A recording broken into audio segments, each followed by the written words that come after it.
you're doing well. Summer solstice.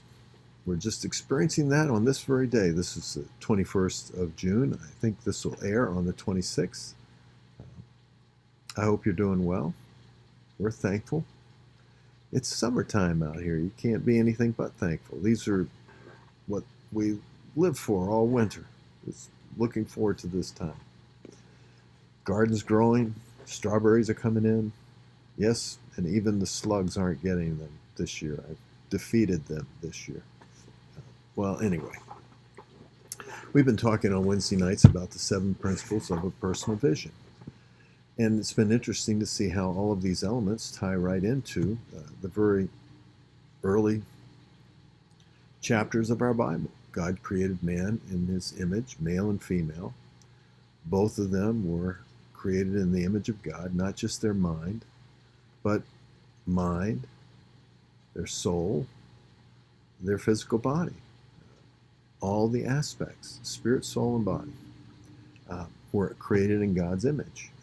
They were created for the purpose of glorifying God.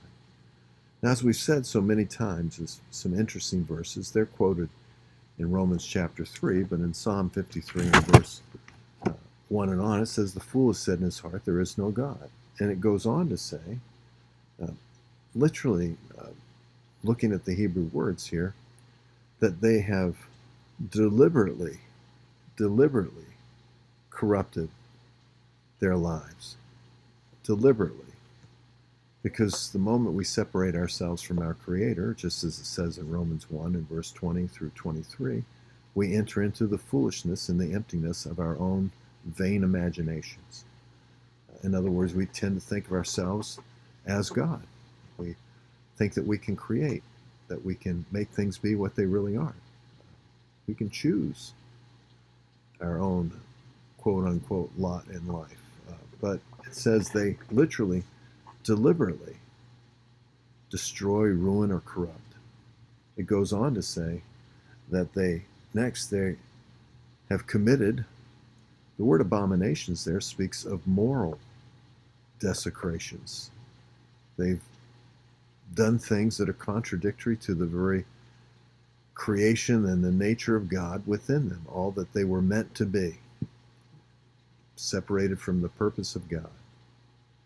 It goes on to say there's none that does good. It says that in verse 3, every one of them has turned aside. Together, they've become morally bankrupt. Well, interestingly enough, that's a very description of where many people in our culture are today. The moment we separate ourselves from God, we have only our own foolish desires to live with, and we, in our own mentality, begin to see ourselves as somehow capable of redefining reality. There are many that are doing that in our culture. Men that are saying that they're women. Now, by the way, people can say whatever they want. I'm not here to be the lawgiver on this. That's our culture is filled with people from various points of view. But to say that because I think something, I am something, is just out of context, out of total context with reality. Now, a person may say, I think or feel this way, but God created us to be literally spirit, soul, and body one. This sense of commonality and this relationship where it functions together to glorify God. That's why in Romans 1:24, the very next thing is that once they go down this path, it says very clearly that they corrupt. They do corrupt things with their body, literally dishonoring their body. Now, every person that's listening to my voice, if you're listening, the most important thing that we can do as believers is not be critical or judgmental towards those that are around us. They're raised in the world around us. These are the various systems that are, philosophical systems floating out there. And the God of this world has done a great job of projecting them into the minds and hearts of other people, in Ephesians 2 and verse 1 and 2.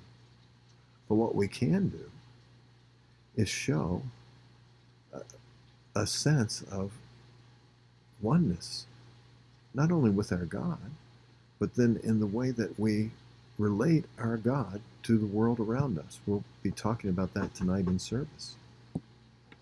That God has literally birthed us into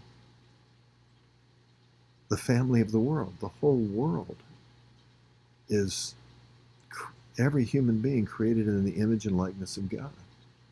And He's given us the ability now, through the separation from our old sin nature and through identification with the new life that's within us, to see people and to reveal to them literally a correlation between the God that created us, the mind that we have in our very being, our soul, the way that we express ourselves and every aspect of it, and our physical body, all in unison with the God that created us.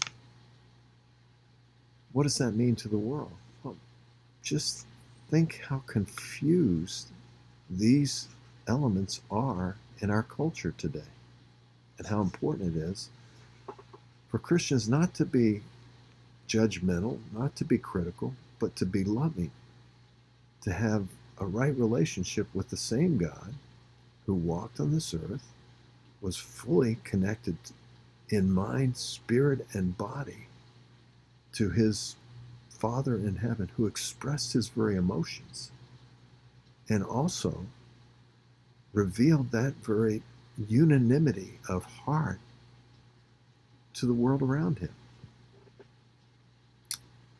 converting multitudes. This is the message of Christianity. We're one with our God.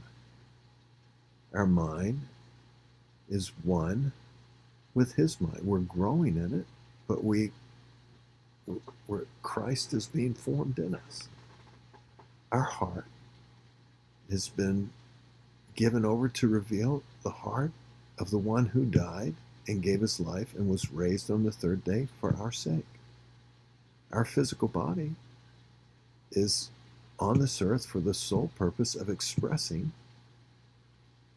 a right relationship with the God who gave His life for us, not only on a private level, but on a very universal level to the world around us. I think it speaks. I believe that you'll think the same way. I know you will. That it speaks to the world around us. Look, there's lots of people judging the things that are going on in our culture, and there's lots to be upset about. But we have a big God in heaven who literally is ruling over this earth, and He hasn't abdicated His throne yet. He's in charge, and He's ruling by virtue of His Spirit through us. Let's show that to the world. Till next time, friends. God.